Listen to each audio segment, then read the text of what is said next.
What would you say if we told you you could make jam that is twice as good as what you buy in the store for half the cost?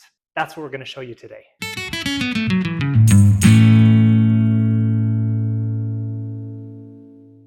Hi, I'm Amanda, and this is my amazing husband, Robert, and welcome back to the Provident Gardener. Today, we are turning a lot of strawberries into a lot of freezer jam, enough for a whole year for our family of 8. And maybe a little more.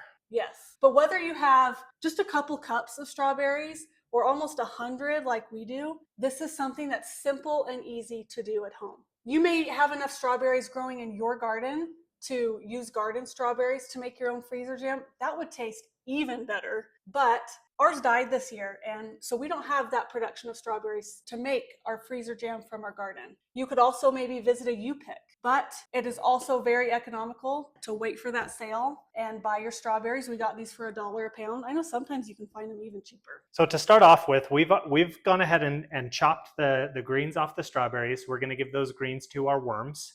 So that the worms have something delicious to eat. And now what we're going to be doing is we're going to be blending up these strawberries and basically turning it into strawberry soup. And after we do that, we're going to be adding some sugar and some pectin to turn this into our jam. We use this immersion blender, makes it so easy, gives you a really smooth jam. Some people might prefer their jam to be a little chunky, and so you can not mix it up as much with this, or you can get a hand masher, but with the amount we're doing, it is so much easier and faster to use the right tool.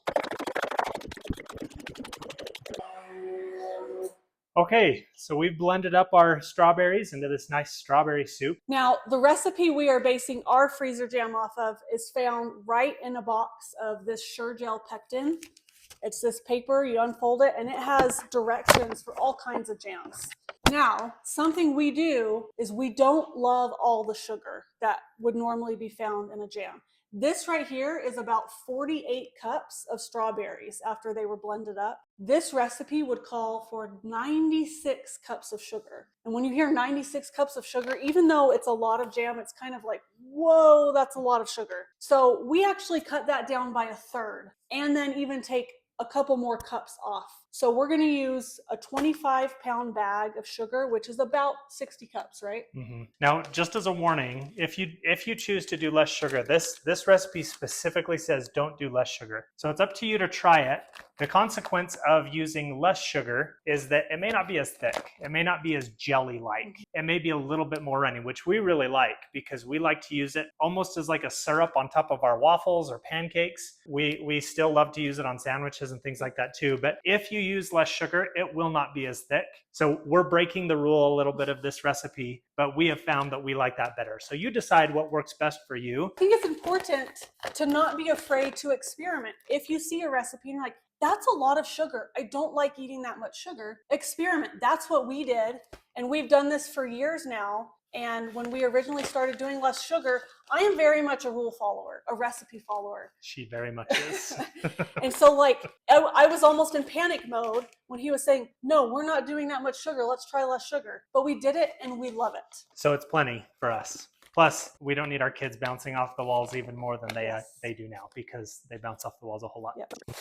Now that we've added the sugar into the bowl, it's time to mix it. And the recipe tells you to mix it really, really well and then to let it sit for about 10 minutes before you add the pectin. Now, mixing this by hand, the sugar kind of absorbs some of the liquid and it kind of turns hard and it gets really, really hard to mix by hand. So what we have found works really well is this monster meat puller, and it goes on a drill. And so the benefit of going on a drill is, of course, this is a real heavy duty motor and More power. More power, right? And so it can handle the torque of mixing up all of this sugar. It really does a great job mixing it up. And as you get the speed up, it really moves.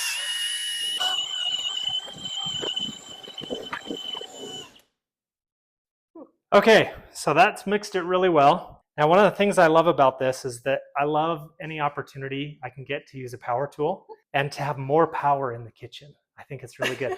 And so if you want to have more power in the kitchen, you should get one of these because it mixes it up really well. Just to give some ideas of what else we've loved this for, sometimes we bake large meals at Thanksgiving And if you want to use it to mash your potatoes, it works great for that. Of course, pulling meat, if you like to smoke meat or whatever, this is actually what it's built for, is pulling meat. But we've loved this. We found it to be useful in so many different recipes, and especially when you're making big batches of stuff. This has been awesome. And you can see it didn't bend any of the tines. It's really heavy duty. It's made to take the torque of a drill, which I love. So anyway, I probably said too much. I love this. I love these tools. So I'm sure there's lots of different pectin out there that you can use. This is the kind that we've used in the past, and as I showed you earlier, it has the recipe inside it that we base our freezer jam off of. But when we went to the store to buy it this time, it was like $3.68 a box. And when you make it on as big of a scale as we are making, that makes it a lot more expensive. So we found this online, and it was $22 or something like that. Yes, per ounce. It ended up being a lot cheaper to buy it this way. This is a 2-pound bag of pectin. Each of these boxes is 1.75 ounces. So if you use the recipe in here, but you want to use this pectin or a different kind of pectin, you're going to have to know how to do some math. I had to take my shoes off.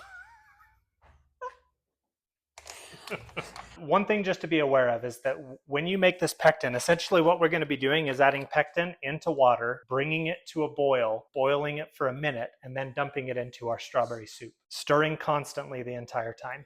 One of the things that you want to be careful about is that this does get foamy and frothy. So use a bigger pot than you think you need, because if you use a small pot that maybe the water goes up halfway in the pot, you have a chance that it's going to boil over, and this stuff is sticky and hard to clean up. So use a bigger pot than you think you need, because it does get frothy. So I'm going to go ahead and dump this in, and we'll be stirring it to just kind of get it dissolved in there. Now I haven't turned my stove on yet, but already the mixture in here is very syrupy. It almost looks like corn syrup. It's like it's obviously going to be very sticky and thick. You could also looks like maybe like a cornstarch mix. And that's what you want. And then we're obviously going to bring this up to a boil, and then we'll be dumping that into our strawberry soup. So it's getting close to coming to a boil. And as it's coming to a boil, the whole time, you need to be stirring it constantly because it will stick to the bottom. Once it comes to a full boil, set a timer for 1 minute and stir constantly while it boils for that 1 minute,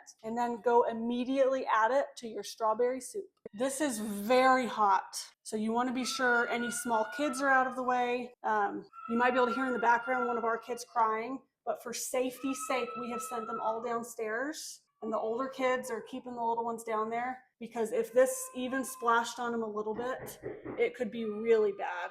I just use a spatula to scrape it out of here. And once you've got all the pectin in here, we're going to mix it for 3 minutes nonstop, and we're going to immediately put it into jars. Now it's time to pour our jam into our jars. In typical canning, where you're actually going to be like pressure canning or doing a water bath, you would not want to generally reuse lids, because there's a risk that a reused lid may not seal properly and could end up causing your food to spoil and to make you sick if you were to eat it. But because we're doing a freezer jam here, it's a great place to reuse lids, because the freezer is what's going to keep it good. As we mentioned, this is freezer jam. This is not shelf stable. And I think it's even important to note that this is a freezer jam specific recipe. So even if you wanted to can it to make it shelf stable, this is not the recipe to use. As you're filling these jars, one thing that you'll want to note is that because we're freezing this, if you fill them up all the way, when it freezes, it will break the jars open. So we're leaving about at least a ½ inch of headspace in the jars. We usually just go up to where kind of the lip here is below the threads. That's how full we fill them. That gives them room to expand as they freeze. So we ended up with 101 pint jars of strawberry freezer jam that we will use over the next year and more. After you get your jars filled, you want to let the jars sit on the counter for 24 hours at room temperature so that they can set up, and then put them in the freezer. Okay, we're all wrapped up. To make 2 batches of about 50 jars apiece, we spent about an hour and a half on each batch, so 3 hours total-ish is what we spent doing this. And I just ran the numbers on this. To buy the sugar, the strawberries, and the pectin, which are the 3 ingredients here, we spent about $140 for 101 jars of fresh strawberry jam that we will eat for the next year. So that's about $1.40 a jar is what we spent on this. Something similar at the store typically right now is going for like $3, $3.50, something like that. So you do save some money by doing it like this, but the real reason we love this is the taste. It's also important to note, we already had these jars. So if you have to buy jars, that will increase your cost a little bit, but it's a one-time purchase. You can use them again and again, year after year. We will put a link in the description down below for all of the tools that we find very helpful in making strawberry jam and other things, that puller that we use to mix it all up and so forth. We will probably be having this on homemade waffles for dinner tonight. We'd love to hear from you. Let us know in the comments. What is the first thing you would use this strawberry freezer jam on?